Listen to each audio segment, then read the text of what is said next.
Welcome back into the Dead Arm Sports Podcast. We're recording on Tuesday, coming at you live on a Wednesday, one day away from kickoff to Hump Hump Day. Day. One day away from kickoff to one of my favorite weekends of the year, Waste Management Super Bowl. We'll have that preview for you tomorrow, but have a jam-packed episode for you today. Looking forward to. Had some news come out since we last recorded. Mr. Thomas Brady is retiring from the Big NFL. time Timmy Tom.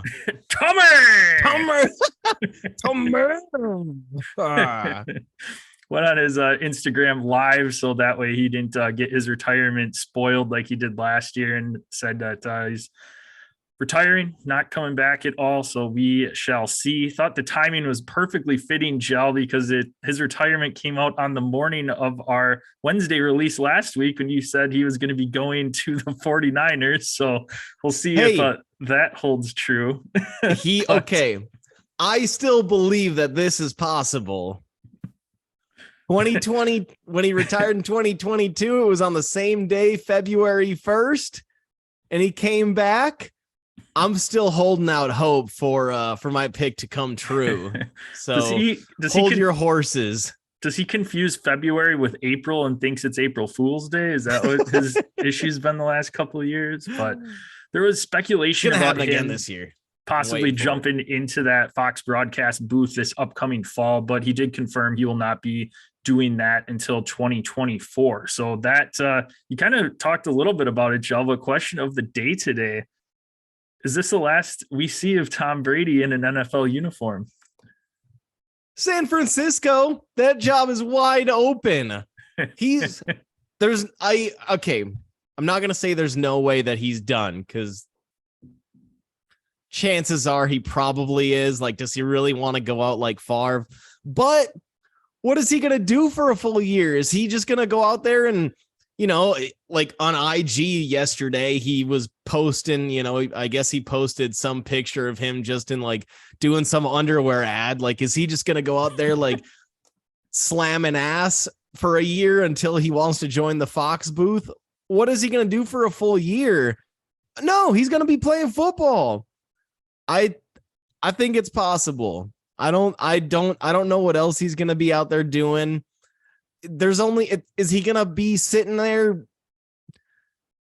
trying to, I know he's a film junkie, but is he going to be sitting there studying film so that all season long, so that next year when he comes in, he's going to be extra prepared? That almost seems like a bad idea given how much turnover there is on NFL rosters on a yearly basis. So like, I don't know. He's a junkie. He's a football junkie. And then yesterday, again, we're recording live on a Tuesday. On Monday on Colin Cowherd's show, he said, Colin straight up asked him, like, okay, is there even a 1% chance that you would come back? And he dodged that answer so hard. He just kept on saying, like, well, I've just really enjoyed the journey so far, and I think I'm ready for the next part of my journey. And I really, really feel like I'm ready for the next chapter in my life. He did not say there is no chance I'm coming back. So I think even in his own mind, he thinks, God, I might have another change of heart, just like I did a month later last year. So is this the last we see of him? Possibly. I'm not saying for sure, though. Yeah, I'm torn on it as well. I think he's done. I think just with all the personal stuff that he was dealing with at the start of this last year, that maybe this is why he's doing that. He's trying to get his off the field life kind of straightened out and everything there before he jumps into the booth. And we see a lot of guys too. Maybe he just kind of wants to remove himself from the NFL completely for a year. We saw this happen with Jason Witten, where he retired, went into the booth, and then he's like, I still got that itch. I'm around it too much. And he came back and was just absolute trash. But I don't know. I could see him possibly, if the 49ers called, like you said, that would honestly be a fantastic fit for him. And if they called and like, hey, blank check. What do you want? Here's 2 years or here's a year, and let's run through it and try and get to the Super Bowl.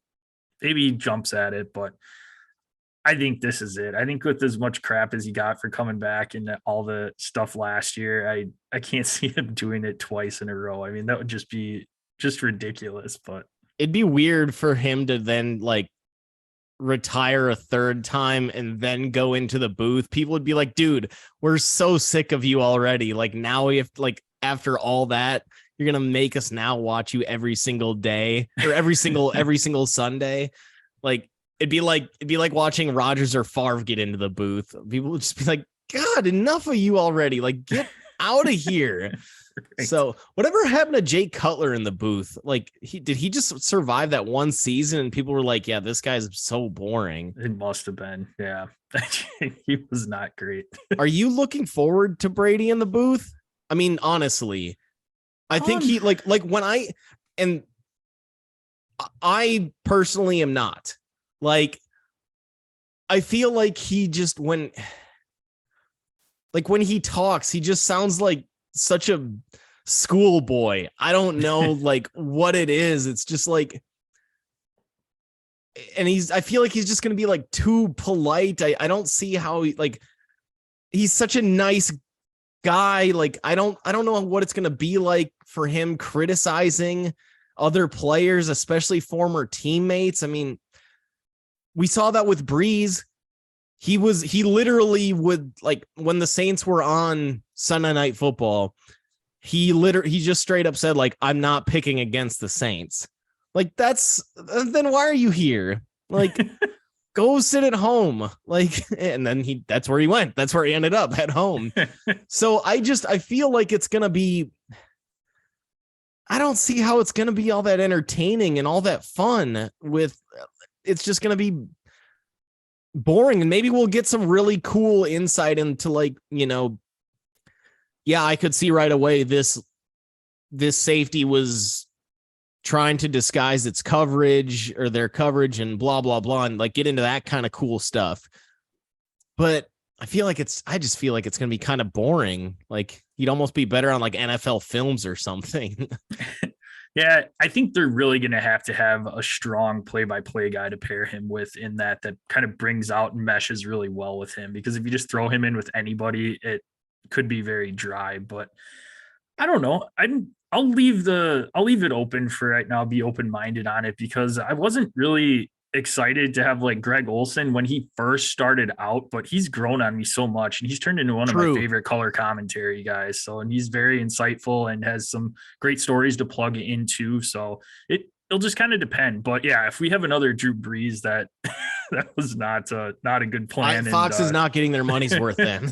No, 10 years, $375 million for Brady. Yep. Insane. I mean, I get it because, like, you know that's what Fox does really well is presentation and all that kind of stuff. Way better than CBS. NBC does a really nice job, but I don't know if there's something about Fox that it's like almost everything just kind of seems big with what they're doing. Like whether it's the Super Bowl or the World Cup or, you know, any NFL Sunday or even when they had the US Open and they had Joe Buck calling it, it's like, I don't know. It just felt like it felt bigger than when it's just, you know, CBS and it's just, you know, or some guy on the Golf Channel calling, you know, speaking about this loud, you know, Rory steps up to the tee. Like that's just Fox did it, just does it big. The World Series, all the MLB games and stuff. So I like where he landed. If he landed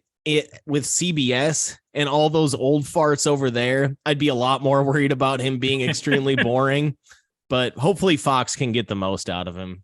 Yeah, for sure. We can be found at Dead Arm Sports, Twitter, when the Instagram, day comes, not next year though. We can be found at Dead Arm Sports, Twitter, Instagram. Check us out on Facebook at Dead Arm Sports. Go to YouTube, Dead Arm Sports. That search bar will be the first thing that pops up there. Subscribe. Make sure you click the bell. That way you know when our live episodes drop. Ding. We keep that chat monitored, so that way you can ask us any questions there. If you do miss out on our live feed, we can be found on our socials to ask us questions there. So give us a follow at Dead Arm Sports, at DasJel. That's at DASJEL. I can be found at DasJPEC. That's at DASJPEC. Give us a follow. Ask us some questions. Subscribe, rate, and review the podcast on your favorite listening platform. Send us a screenshot, and we will swag you up for free. Kicking it off with our segment today, going to recap the AT&T Pebble Beach here in a little bit, but Jel had brought up a very interesting fact to me off the podcast, and we thought we'd make a segment out of it. And that is, we're going to go over each playoff team here today and give a confidence 1 through 10 score, 1 being no chance, 10 being, yep, they're going to be in, of their chances making it back to the playoffs in 2023. Historically, around half of the playoff teams each year do not make it back the following year. So we're going to dive into each team, give a confidence score, and just kind of go from there with it. So anything else you want to add, Jel, before we dive right in? I think you said it pretty well. I mean, it's just, it's such a weird thing. You don't think, when we look at the teams this year, Jags, Chargers, Cincinnati, Baltimore, Buffalo, Miami, Tampa, Dallas, Minnesota, New York Giants, San Fran, Seattle, KC, Philly, which half of those teams, there's half of those teams historically aren't going to make it. That's so weird to think about, because as we're coming off of a season where we had an amazing playoff run, so many awesome games.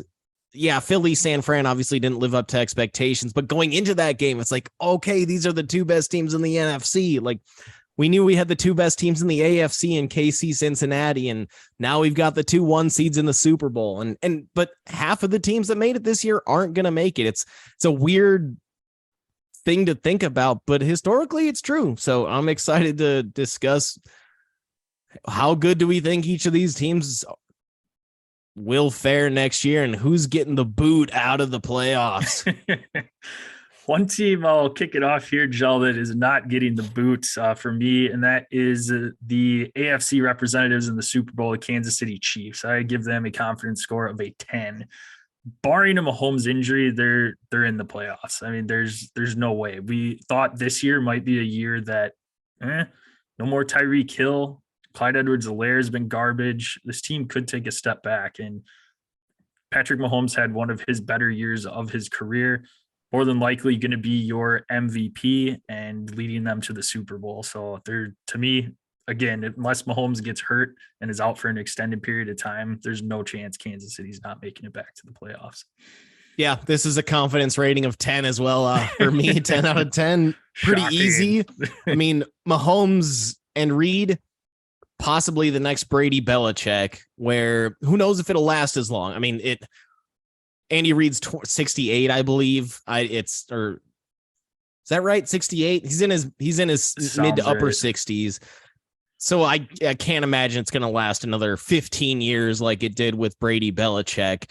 But the success rate, the success level, at least for Brady's first Hall of Fame career of his 3 that he had, which if you look at his numbers, it's insane. The first third of his career is comparable to Aikman. The second third of his career is comparable to Dan Marino, and the third of his career is comparable to, I think it was John Elway or something. It's crazy stuff, the longevity of his career. But I mean, Mahomes is off to, he may end up as the GOAT as long as him and Andy Reid are together. That's as dynamic of a duo as you can have as a quarterback coach combo. And you mentioned Clyde Edwards-Helaire. They find just this 7th round Isaiah Pacheco to step right in and immediately be better than Clyde ever was. So Jerick McKinnon, and then the combination of him and McKinnon, it's like that's very much perfect for that offense, that combo. And Clyde's back to or is expected to be active for this upcoming Super Bowl, but how much playing time is he going to get? How much does he deserve? I don't know if he deserves a single snap. None. So exactly. So Yeah, 10 out of 10 for me. Easy. They're a lock. So the only thing that might derail Patrick Mahomes Andy Reid combo is if Patrick finally figures out Andy's the one drawing mustaches on everyone in the plane. I'm gonna get to the bottom of this. So good. He's way. I think that's Reed's like first commercial, and he's already a better actor than Mahomes is. After right. Mahomes has been in like 10. What team you want to head to next, Joe? Well, I guess, I mean, let's stay in the AFC and let's go to the 2 seed Buffalo Bills. I'm giving them, so Josh Allen, his extension kicks in this season. They've got a lot of high price players right now. Von Miller, Stephon Diggs. Diggs is, it's not like Diggs is going to get cut, but he might be sitting there thinking, hey, when am I going to get get myself an extension? Von Miller obviously just got signed to a 6-year deal this past offseason. Jordan Poyer, Micah Hyde, their 2 stud safeties, both need deals. Their offensive line is already pretty weak. They already don't have really much of a running game, but they do still have Josh Allen. I'm not a huge McDermott believer, but he's good enough of a coach to get them to the playoffs. I was teetering on a 6 or a 7. I'm going to give it a 7 out of 10. I think they're going to make the playoffs because that division overall is weak, but I'm certainly a lot less high on them next year than I was over this past season. Yeah, I gave them a 9. I think they're going to be back pretty confidently. I think there was a lot more to that Josh Allen injury than we were led on, at least in the middle of that season. So I expect a bounce back from him. And like you had said, they've got a lot of guys that have big contracts, but they're not quite up yet. So they should have everybody, the main core of guys, back next year. Devin Singletary is a free agent, but again, like you said, they don't really utilize that run game and their running backs. They just kind of plug in. So I'm not super concerned about that. Maybe they draft somebody in the first, second round of the draft and get a big name in that is awesome. Then sure, that's great. It'll help out the running back room. But I just think that, like you said, with that AFC East, and again, I guess we should have titled this section our way too early playoff teams because there's I put 2024 playoff preview in the title.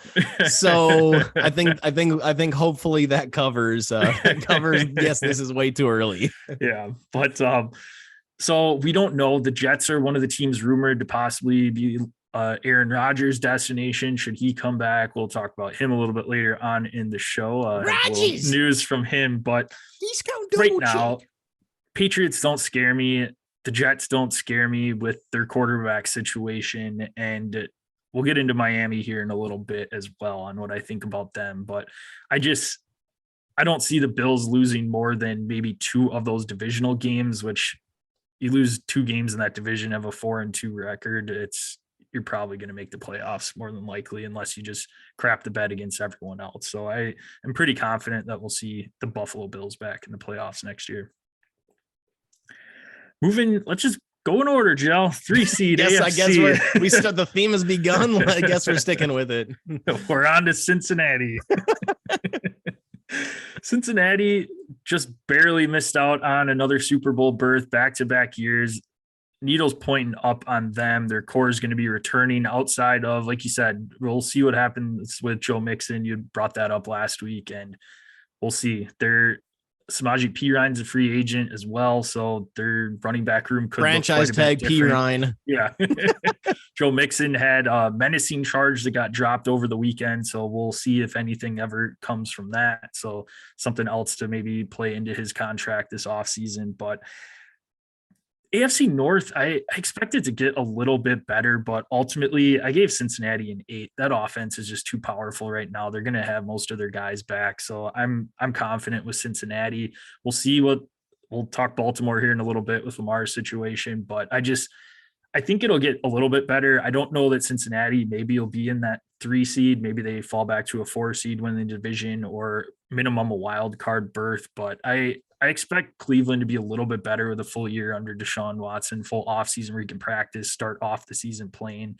And again, Baltimore, they had Snoop Huntley there the second half of the year. But Pro again, Bowler Snoop Huntley. Pro Bowler Snoop Huntley with his 2 touchdown passes. Yes.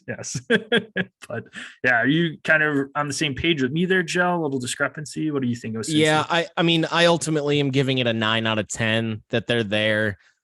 Burrow's going to want an extension, but if it's structured anything like Mahomes and like Josh Allen's, it won't kick in until year 5 or after year 5. So, and I don't know if that's intentional or if I believe that's likely because of that rookie pay scale where an extension can't kick it until after their 5th season. So that means Burrow still has 2 years left on his current rookie deal. So that's going to that saves the Bengals probably about 30 million in cap space next season and 20 million the following. So, which is insane. I mean, the raise that he's going to get, but yeah, Burrow's the second best quarterback in the NFL. He's not going to miss the playoffs. You might be right about Cleveland. Maybe he's taking a step up, but Deshaun looked lost out there last season. I mean, he took basically 2 seasons off of football. Yeah. You can't do that. That's not normal. So, I mean, just that I think, and not only that, like, even if, if you're recovering from a torn ACL, you're expected to still be in the building, every other day or whatever, or every day when you're rehabbing or whatever. Deshaun couldn't even go into the building, and he wouldn't. In both Houston, he refused to go into the building, and in Cleveland for the first 11 weeks or whatever it was, he couldn't step foot in the building on the Browns premises. So he couldn't even get in practice work and even get an arm, throwing and stuff with legit NFL receivers. So I don't know. I mean, hard to say if Deshaun Watson's lost it. It's only a 5-game sample or whatever it was at the end of last season, but God, he looked bad. So that's a wait and see game for me on the Browns. Pittsburgh, I think Kenny Pickett started showing improvement the final 4 to 6 games of the season. So I think their arrow's going up. Baltimore, you said we'll touch on them. I've got a down arrow on them, but Burrow's there. His extension isn't going to kick in for a while, which means they can't afford to give Mixon, if they choose to give Mixon a deal or even just tag him, they can't afford it. So at least for this one season. So I'm giving them a 9 out of 10. I think they're a lock. All right. Do you feel that way about Jacksonville? They're our next team up. What are your thoughts there? 7 out of 10. I've got them. I feel a little bit more confident about Jacksonville making it again than I do the Bills. And a lot of that has to do with that division, which is as putrid as it can get. We don't know what's going on in Tennessee with that quarterback position. Is Tannehill coming back? And if he does, who really cares? Houston doesn't have a quarterback. And if they do grab a Bryce Young, he's still a rookie with a crappy roster and a first-year head coach, a rookie head coach in D'Amico Ryans. And Indy, God, are they going to bring back Jeff Saturday? So, I mean, that division is obviously a joke, but beyond that, Trevor Lawrence seems like he's the truth. Look at these, and obviously he's in the AFC, but would he be the best quarterback in the NFC right now? Think about all these quarterbacks in the NFC. If Rodgers dips, Brady's gone. I mean, what do you do in Kyler Murray? Hurts in front of him probably for right now. Okay. But, yeah, maybe. Okay. Top 3 then probably in the NFC. For sure. Jalen Hurts for sure is the number 1 guy in the NFC, which think about if we would have said that before this season, that Jalen Hurts is the best quarterback in the NFC. But look at the rest of the teams that were in the playoffs. It's on the NFC side. Dak, obviously not. Like, you take Trevor Lawrence over Dak all day. So what about Drew Lock? I mean, he's up there competing with him, that's for sure. So my point is, I think Trevor Lawrence is the truth. I've got them at a 7 out of 10. They're making it. I'm more confident in them making it than Buffalo. I do think Buffalo's making it, but I'm giving them a hard 7, where I really gave Buffalo like a 6.5. All right. I did not have Jacksonville down for a 7. I have them down as an 8.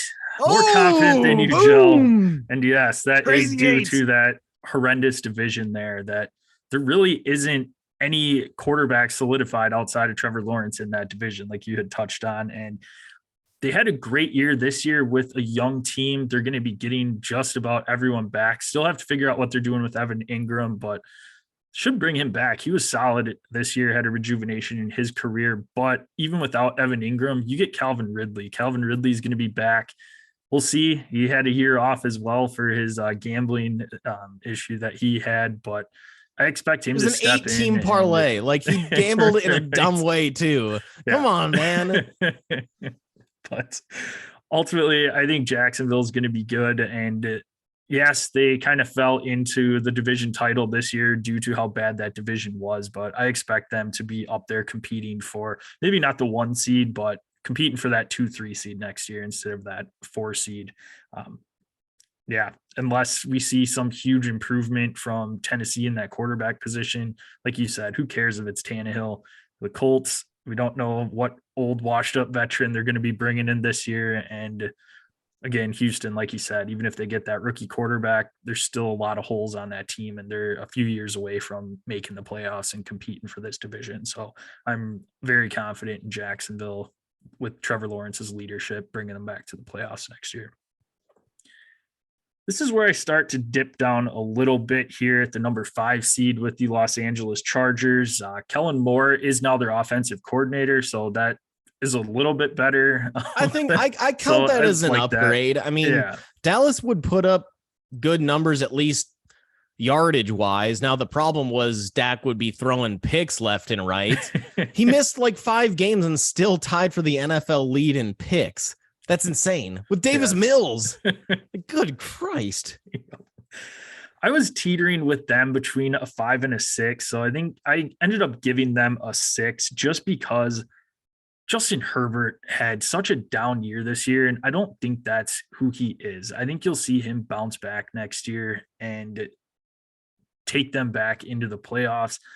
Other concerning things, though, is again, kept Brandon Staley there as the head coach. So that's that downgrades user points right there. And what are we going to see from the rest of that AFC West next year? There's a lot of question marks. Las Vegas is rumored for Aaron Rodgers. Sean Payton's obviously in Denver right now. Is he going to be able to turn around that star-studded locker room and get the most out of them? So that division could be a little bit tougher. Maybe it's the division we thought that we were going to see this season that we didn't, but ultimately I think the Chargers have a decent shot to sneak into the playoffs next year. Maybe they move down to that 7 seed.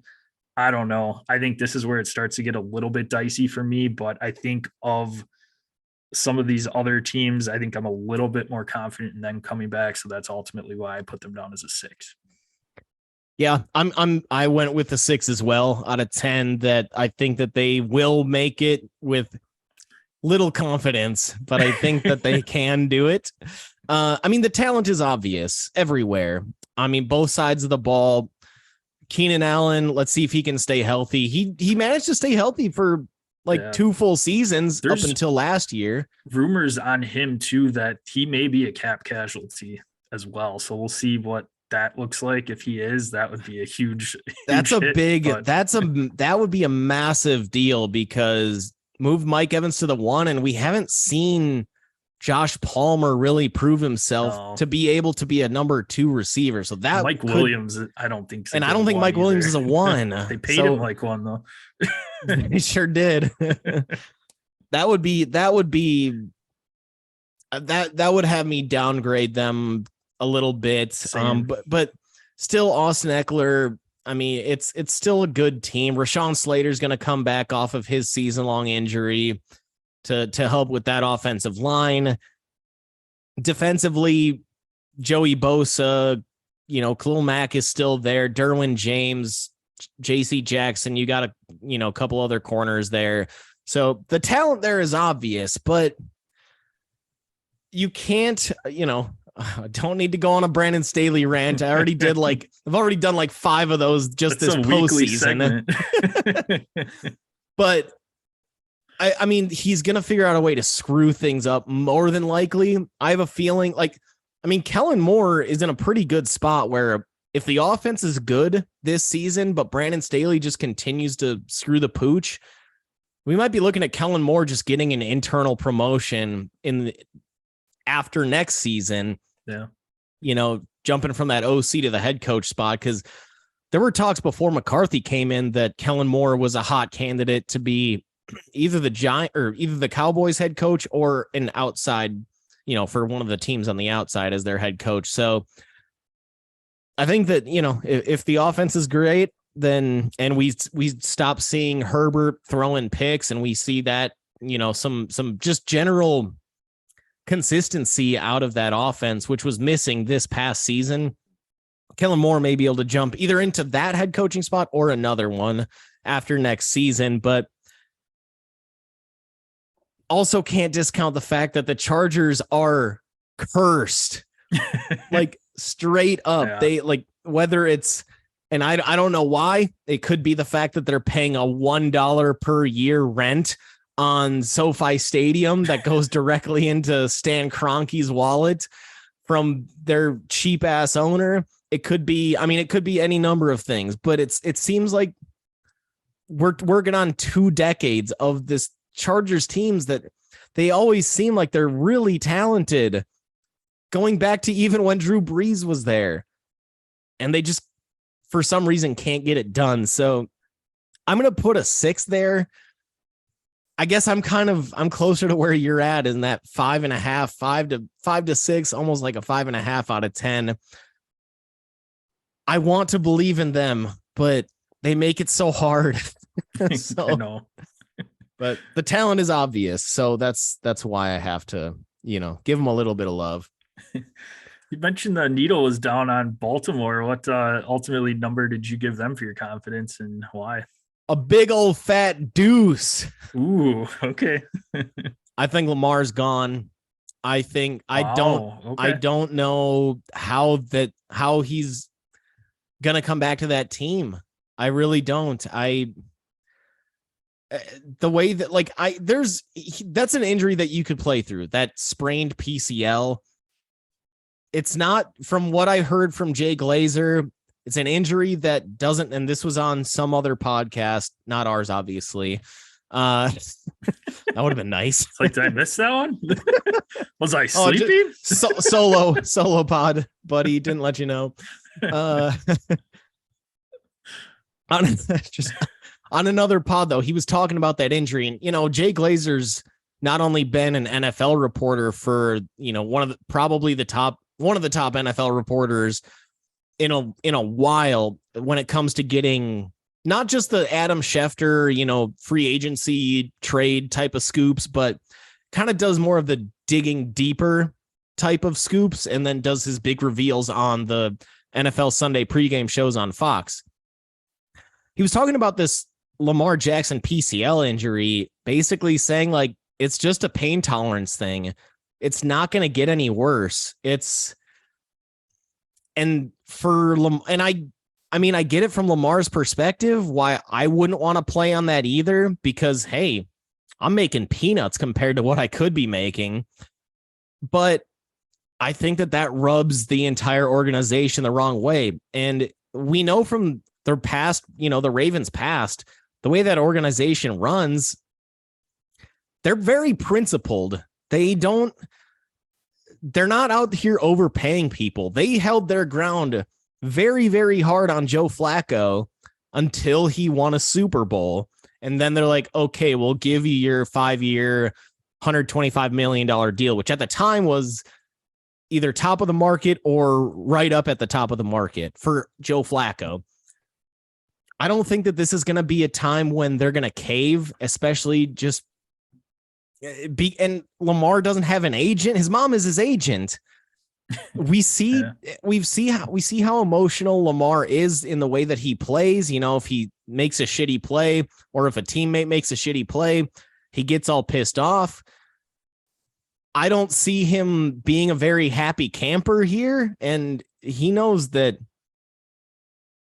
he's getting that the Ravens are kind of, they're tightening their wallets and they're trying to do whatever they can not to pay him. And I just could see him saying, screw this. I'm not going to play. You offer me that franchise tag.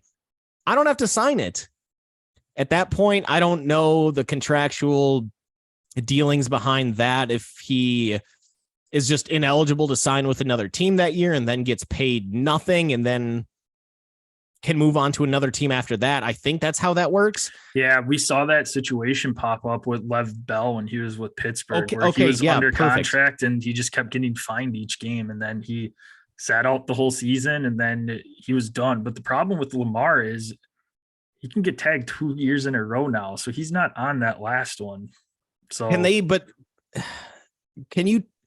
if they don't sign the first franchise tag, can they then tag him a second time? Because I think that's the deal. Yeah, maybe not then.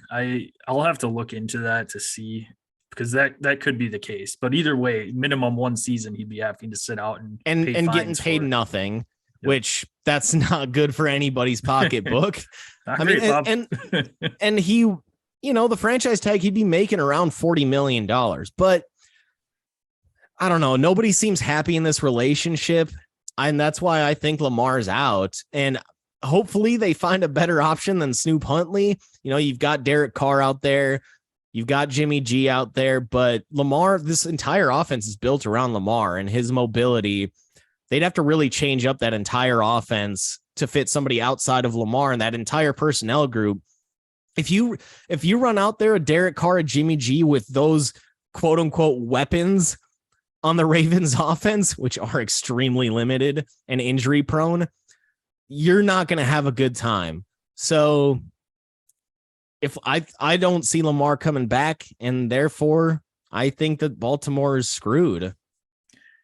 Yeah, it's going to be interesting with them. I put them down as a 4 because we don't know who that quarterback's going to be. If Lamar's back, I think they have a good shot at making the playoffs, but that's a big if, like you touched on. I won't go over all the points you just made there, but I also think if he does come back, they need to revamp that offense because it is so one-dimensional with Lamar Jackson and Mark Andrews, and that's pretty much it. They don't utilize those wide receivers. They haven't gotten a wide receiver in that's a good fit for that offense. OC, was it Greg Roman?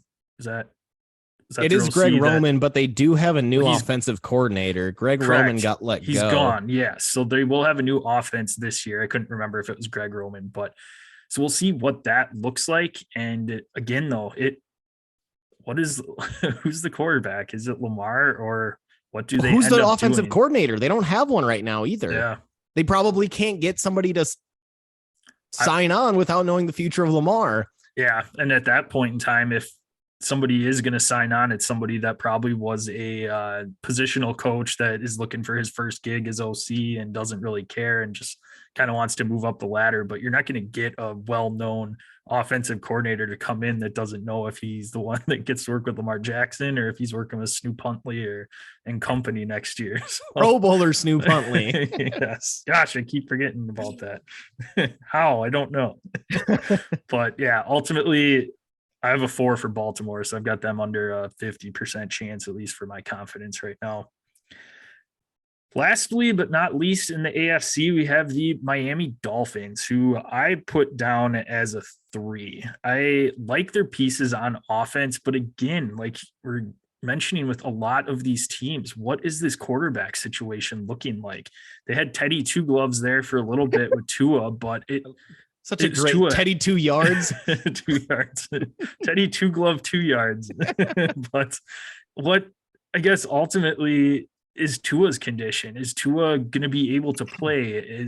He still hasn't been cleared, at least last that we saw, even in the offseason right now. He's still going through. From what I saw, he got cleared like at the end of last week to begin off-season workouts. But again, that's all non-contact stuff. So that's going to be a different level of clearance. Yep. And I mean, he gets hit one more time. I mean, what does that look like right now? I don't know. Their running back room is getting old too. They chopped together Raheem Mostert, Jeff Wilson Jr., the old 49ers backfield. Mike The McDaniels gang is brought over. back. They're back, baby. But they've got some really nice pieces there. So I guess if they get a solid quarterback in, if Tua can't go, then maybe I bump them up a little bit. But where they sit right now, I'm at a 3. I don't know that we're going to see Miami back in the playoffs next year. Where do you go at quarterback? I mean, they keep saying they're committed to Tua. So, but what are you going to do if they are committed to Tua starting next year, which again, we're at the beginning of the off season, everything can change. But if they do go into the season with Tua, who are they going to sign as a backup? That's legit. That's better than a Teddy 2 yards, a Teddy 2 gloves, a Skylar Thompson. I go sign Jimmy G to be the backup. They're okay. Might as well just move on to your third stringer right away. Yeah. I mean, he's just going to get hurt. A spot for Derek Carr, possibly? Would that give you a little bit more confidence? Yes, that would absolutely bump them up from a 3 and make me think that they could be a playoff contender. But is Derek Carr? But then you got to do something with Tua. You can't have Derek Carr and Tua. I don't see the point of that. That reminds me of Derek Carr, Ryan Fitzpatrick, where they're really similar players, at least, between Tua and Carr.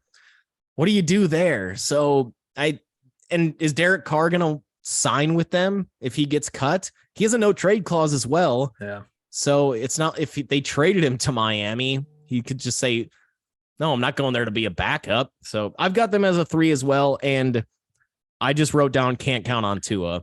Again, pieces are awesome. I do like Mike McDaniel as their head coach, but yeah, you can't count on Tua.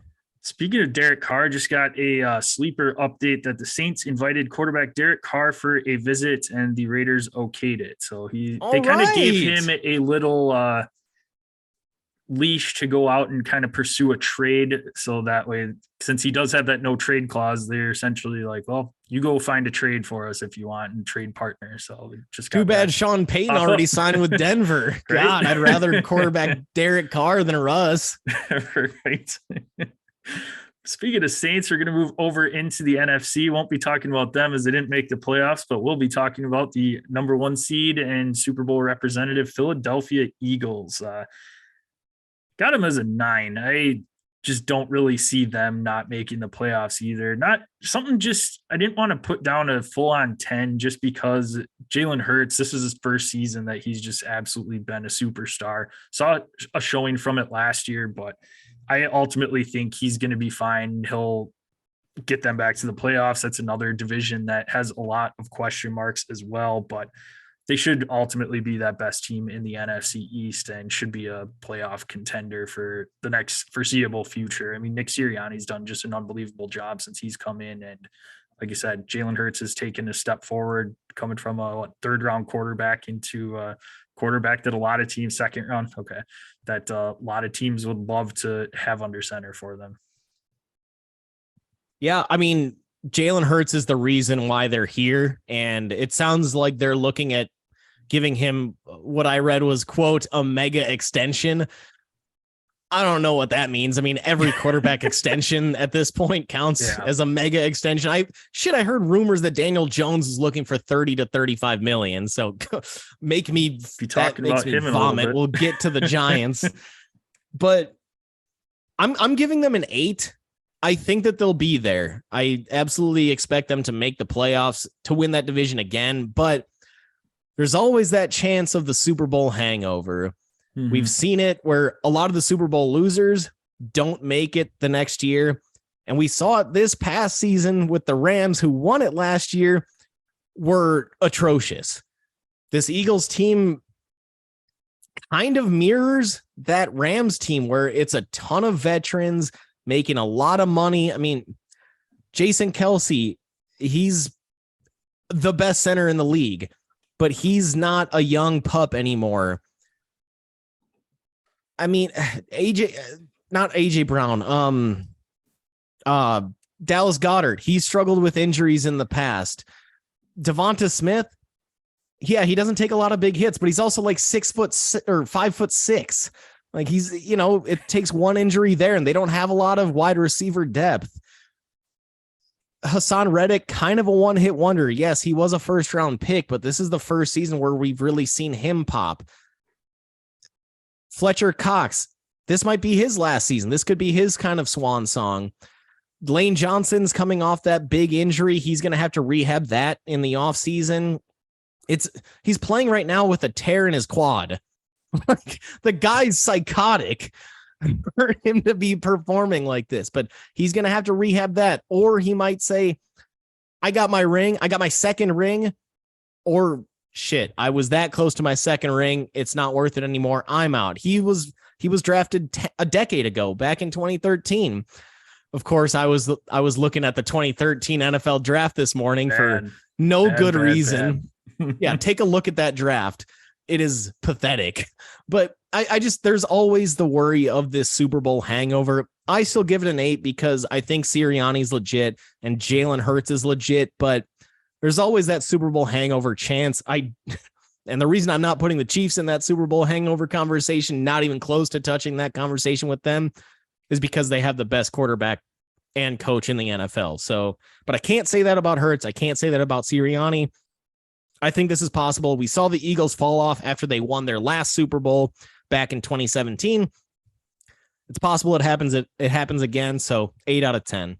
Because they bench Nick Foles. Idiot. Next up is San Francisco. Joe, why don't you kick them off? Yeah, I'm ultimately going to give San Fran an 8 as well. I understand their quarterback situation is a complete unknown, but that team is so loaded on so many levels. Their quarterbacks right now are making a combined like $8 million between Lance and Purdy. Purdy and Lance are both expected to be back for camp if Purdy's going to just rehab this torn UCL and not go for the year-long Tommy John rehab. So you can have that legit QB competition in the offseason. You've got all of camp, but ultimately I believe in Kyle Shanahan. They're bringing in, they brought in some sweet defensive coordinator. Steve Wilkes, former Panther. And we saw the impact that he made in Carolina when he took over for Matt Rule. It actually got Carolina on track. So they're replacing DeMeco Ryans with a veteran defensive coordinator who's legit. CMC is still there. Debo, Kittle, Ayuk. And that defense, God, I could take up the rest of this podcast just talking about their roster. So I think they're just too talented, regardless of how this QB situation shakes out. I think they're going to make it. I give it an 8. If I knew this quarterback situation, I think I would have went a little bit higher. I'm down 2 points from you. I have them as a 6. I think they're have a better than not chance of making the playoffs next year, but it does concern me with Brock Purdy. What is his status? If he comes in and is healthy for the start of the year, you mentioned he's got a 6-month rehab. If he doesn't have surgery, perfect. I bumped that up to probably an 8 or a 9, and I think he's going to get them back to the playoffs. If he has to have Tommy John surgery, though, and he's out of the picture for next year, and you're rolling in with Trey Lance, who we've seen 1.5 games out of him in his career, that really concerns me. He did not look very good what limited time we have seen him, and I don't know. They have the talent on the roster, like you touched on, all those guys to overcome mediocre quarterback play. So maybe that does get them over the hump. But ultimately, I don't know with that division. The NFC West this year was kind of a crapshoot. And outside of San Francisco, Seattle made the playoffs from there. But another thing that concerns me a little bit, we might get a drop back, is the Rams are running it back. Stafford should be healthy. They shouldn't be the pushover that they were this year. So that might be another loss or two in the column for San Francisco. But again, this team ultimately comes down to what's that quarterback situation looking like to kick off the season. So that's why I have them at a 6. Again, if I knew Brock Purdy was their starter opening day, 8 or 9 for me, but I'm factoring in that you might be running with Trey Lance to start it off, and that's what drops me down a little bit. Which is fair. Lance looked pretty brutal in the limited action that he got. Yeah. Number 3 seed in the NFC, the Minnesota Vikings. I have them as an 8. I think they should be back. The only thing that concerns me a little bit is the Detroit Lions, I think, are a team that is up and coming and should be flirting with the playoffs next year. But again, we don't know what the Packers are going to look like with Aaron Rodgers. And I don't know. Kirk Cousins somehow finds ways to win noon games, and they still have Justin Jefferson. Running game's good. Defense took a step forward a little bit this year as well. So I don't know. Don't forget they're bringing in Brian Flores as that. Yes, Brian they got Flores him as their new defensive coordinator, which should be a massive, help. Yep. So they've got most of their core back, so I'm pretty confident that they're going to be in the playoffs next year. Now, it might not be a division win, but I think they'll be at least a wild card team minimum. I said wow when you said 8 because I've got them at a 5. I'm apparently not as high on Kirk Cousins as you are.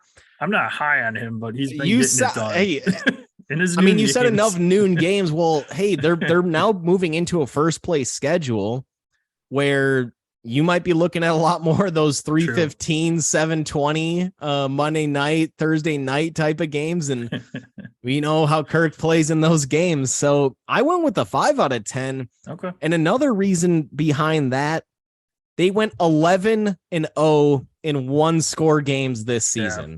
That's not going to happen again. The season before, they went like 2-8.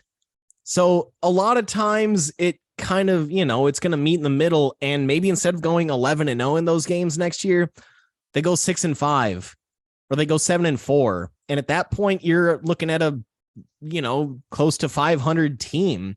They had they had the third best record in the NFC, but their point differential was in the negative, which means they got outscored on the season.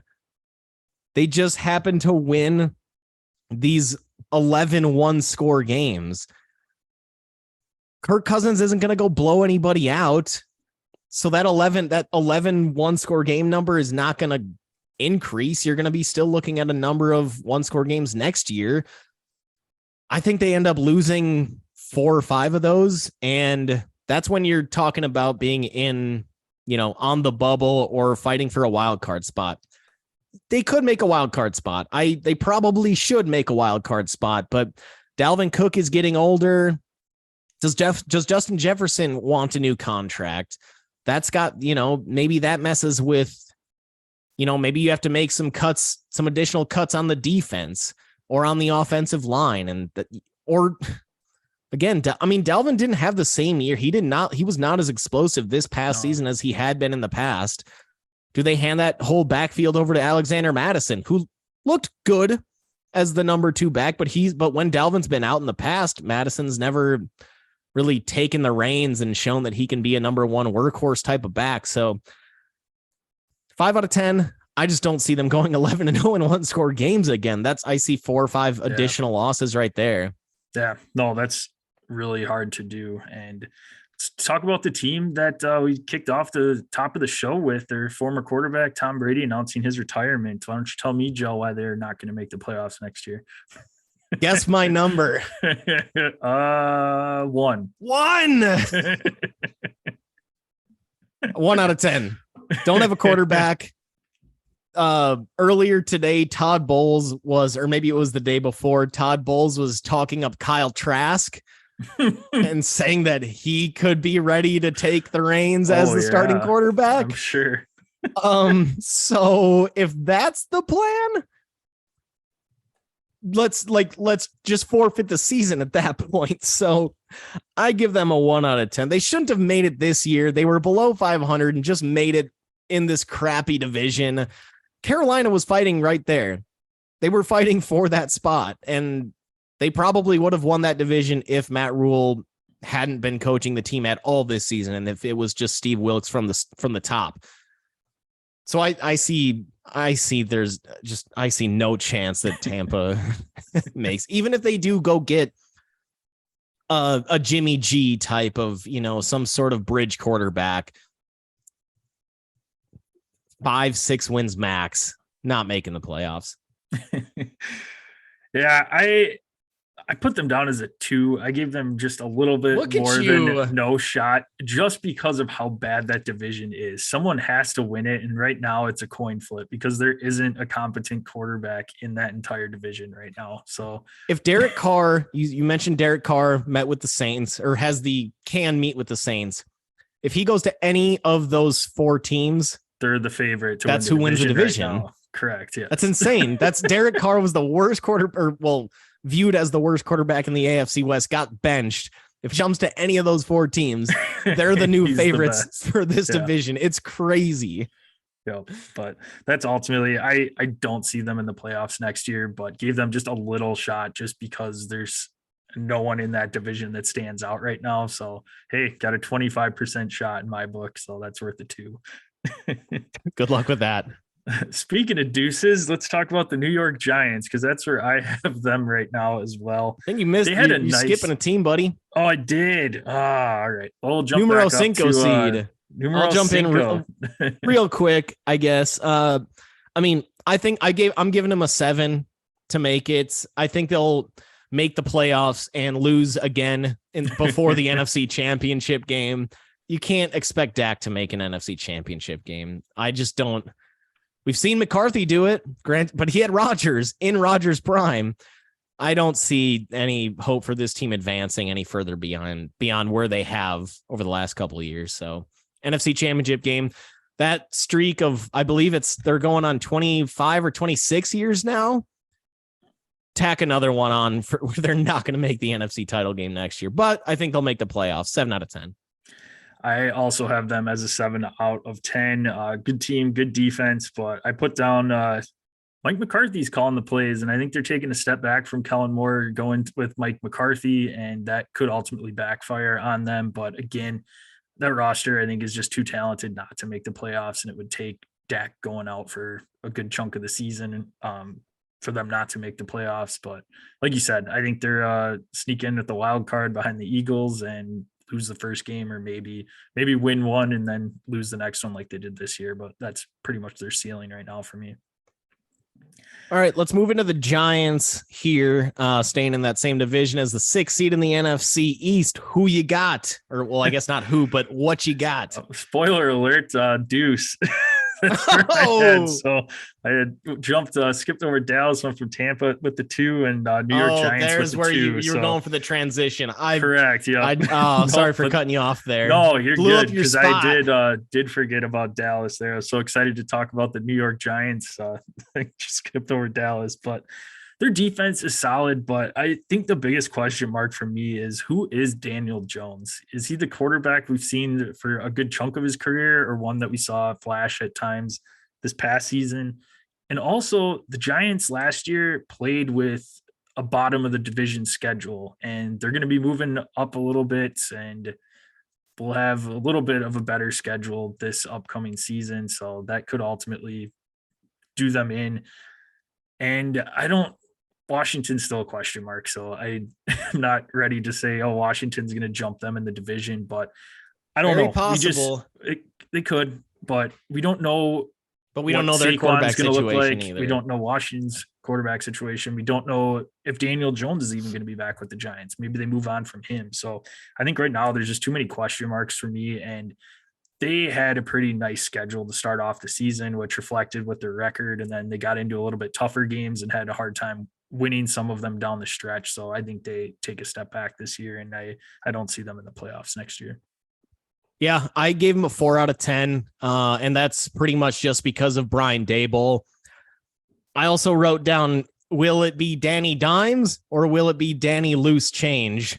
Like, I think we saw the best out of Daniel Jones this past season, and I don't see. I just, how does it get better?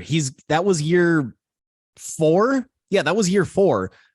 You don't see massive ascension after year 4 from any quarterback. Maybe Drew Brees. That was maybe the last example of it, but he went into a completely different offense with Sean Payton, a Hall of Fame head coach. So, and Brian Dable isn't there yet. So, no, I think we've seen the best out of Danny Dimes, and 4 out of 10. It almost feels a little too confident. I think I kind of want to change that to a 3. Well, where do you have one of your favorite teams that you enjoyed watching this season gel, the Seattle Seahawks? I'm putting them at a 5 out of 10. I wanted to go a little bit higher, but you previously mentioned the Rams, and that's a team that could very easily jump into one of those wild card spots. Stafford's back. We don't know the future of Jalen Ramsey, if they're gonna move off of him. I've just heard rumors about, hey, they could trade him for for picks, because they're obviously desperate for picks at this point. We don't know the future of Cam Akers. Have they repaired that relationship? Cooper Kupp's coming off an injury. Is Aaron Donald going to come back? We know that Sean McVay is, but he's still like kind of seems like he's like half committed. Like, is he really here for the long term? Maybe he got a massive payday and that's why he's, maybe all that posturing was just for a payday from Stan Kroenke. But I think Seattle, ultimately, it's like, do I believe in Geno or do I believe in Matt Stafford and Sean McVay? And I think the Rams could take that final wild card spot in the NFC that the Seahawks held and bump them out. However, that Seattle structure is legit with Pete Carroll running the show. That roster is sweet. All those rookies, they had 6 rookie starters this season. They're going into year 2. They're only going to get better. So Kenneth Walker, I've already talked about how fucking awesome he is multiple times, where he might be a top 3 back in the league already. So I'm putting him at a 5. I give him a chance, but ultimately the Rams, that's who scares me in taking one of those wild card spots away. Yeah, I put them as a 4, just slightly under 50-50 shot, just because of the Rams. I think the Rams will kind of bounce back, and maybe not to I don't think they'll be back to their Super Bowl days, but they'll be competing for that playoff spot and give Seattle a little bit tougher of a challenge than they did this year at times. But also, what is Geno too? He's another one that is kind of like Daniel Jones, where he's bounced around to a couple teams and he finally has improved and has been awesome in Seattle. Even the game that he filled in for Russ, you were at that one with the crowd chanting Geno and going nuts. Geno. Can he repeat the season again? He's got the pieces. I mean, DK will be fine. Like you mentioned, Kenneth Walker's awesome. That defense is young and was pretty solid at times, but ultimately they had to rely on Detroit beating the Packers to even get into the playoffs this year. So they didn't even control their own destiny that final week of the season. So throw the Rams back into the mix there, and a little bit tougher NFC West, and that might be them on the outside looking in next year. So that's why I gave them a 4. All right. Well, so I'm just going to run through my, we talked earlier about saying about half these teams don't make it. So I went ahead and chose 7 teams of the 14 that we just mentioned that I don't think will make it. You don't have to choose 7, choose whoever you want, but my 7 are the Chargers. I think Denver is going to be a bigger threat with Sean Payton there. Baltimore, I think Lamar's gone. Miami, who knows with Tua. Tampa, no quarterback. Minnesota, they could be out, just given all the stats that I mentioned before. Danny Dimes turns into Danny Loose Change, and Seattle with the Rams sitting right there. So those are my 7 guys. All right. Yeah, I think I've got 6 right now. I've got Chargers, Baltimore, Miami, Tampa, New York Giants, Seattle, and then I don't know. I don't know. If I had to pick a 7th right now, I would probably say maybe San Fran if they end up not being able to use Purdy. I think that's going to be a big hit. And then maybe you throw the Rams into a playoff spot. Maybe Seattle bounces back and does halfway decent in that division. So maybe if I had to, I'd throw San Fran into the mix. But I know. All right. golf time. AT&T Pebble Beach Pro-Am. Justin Rose with the rare Monday win. So had high winds on Saturday at Monterey Peninsula. That ninth green, they couldn't get the ball to sit still. So ultimately went into a wind delay and this is weren't just able to play. Bush League. Come on, make them play. Let's go. But made for golf on during the workday. So that's always a bonus. But yeah, no, awesome win by Justin Rose. It's been quite some time since his last victory. First Englishman to win at Pebble Beach. Uneventful ever Monday. Yeah. Really? Okay. Good shout. Uneventful Monday. I mean, he had pretty much a 3-stroke lead the entire back half of the day. So it wasn't exciting. Always a good course though, just for the views, but ultimately I don't know if it just had something to do with the delay that was on Saturday. Not a whole lot of golf there when I was hoping to tune in for it on the Saturday afternoon, but just kind of a boring tournament for me this year overall. I don't know if it's because I'm excited for the Waste Management Super Bowl weekend this weekend, but for whatever reason, AT&T just didn't really have the luster that it usually does for me. And that could be because of that leaderboard as well, too. Not a lot of big names. That's exactly what I was going to say. I mean, really, when you look at that leaderboard, Justin Rose is the only guy that really pops, but he hasn't even been that relevant for, I mean, God knows how long at this point. So he had his little stretch there for almost like a Jason Day length stretch where, you know, it lasted for like 2 seasons where he was pretty relevant in most tournaments, but that was a while ago. So I think it came down to the leaderboard. I mean, I kind of, you know, I had it on, but I was like, I really wasn't paying attention at all. At least once we got into day 2, our picks, Jordan Spieth and Joel Damon, not related to Matt. Nope. Jordan Spieth finished even. Very disappointed in that after he finished tied for 3rd in last year's AT&T. And on that final day, finishing his final 18, 1 over par. So I think might have been one of those things where he's like, I'm not in it. I'll just go out here and, you know, hack away, play for fun. Slap it around. Slap on a base. Damon ended up finishing 4 under, so you gained a solid 4 strokes on me in our golf pick'em. So a little golf clap to you there, buddy. That I did. We'll see if I can take the lead tomorrow when we unveil our picks.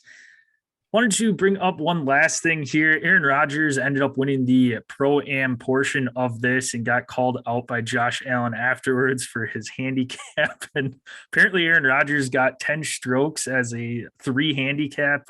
Here in Wisconsin, I looked up the WSGA handicap of Aaron Rodgers and it showed as a 3. So kind of interesting there. Kind of had the feel of any tournament that you'd play in or any play day that you play in golf.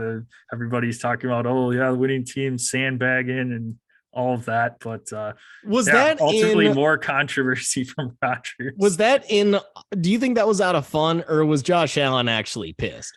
I heard that he was actually not happy about it. Neither was the pro he was playing with. And they also said that if there was a 4th day, he wouldn't have won. But yeah, I think there was people that were not happy that thought he shouldn't have gotten as many strokes as he did with him being a supposed 3 handicap. How do you get an extra 7 strokes there? Like that is garbage.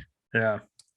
Or I don't know too. There was another rumor that he had reported that he had a higher handicap than what he actually did, but I don't know why it wouldn't be looked up prior to showing up. But I don't know. I just thought it was that's funny kind of on. And you'd think for like a Pro-Am like that, like there is historical data on right. like all over the place wherever he plays. You mentioned the USG or did you say WSGA? Yeah, for Wisconsin. Yeah, because he's a member at that Green Bay Golf or Green Bay Country Club. Country Club. Yep. So yeah, they have a handicap of him, and he's been in multiple of the match events. He's a really good golfer. Yeah. I don't know why he feels like he needs to give himself extra strokes, but I don't know. That's I hope he's proud of himself for winning this Pro-Am. Right. Eye roll. for those that aren't on YouTube and couldn't see that. Well, that'll wrap up this episode. We can be found at Dead Arm Sports, Twitter, Instagram. Check us out on Facebook at Dead Arm Sports. Go to YouTube, Dead Arm Sports, black and yellow logo. Subscribe, click the bell there. That way you know when our live episodes drop. We monitor that chat. You can ask us any questions there. Otherwise, hit us up at Dead Arm Sports on all our socials. Gel's at DosGel. I'm at DosJPEG. Ask us any questions there. Subscribe, rate, and review the podcast. We will get you some swag if you send us a screenshot of your review. What are those listening platforms, Joe? Oh man, the fire went out. I need to go stoke that after this episode.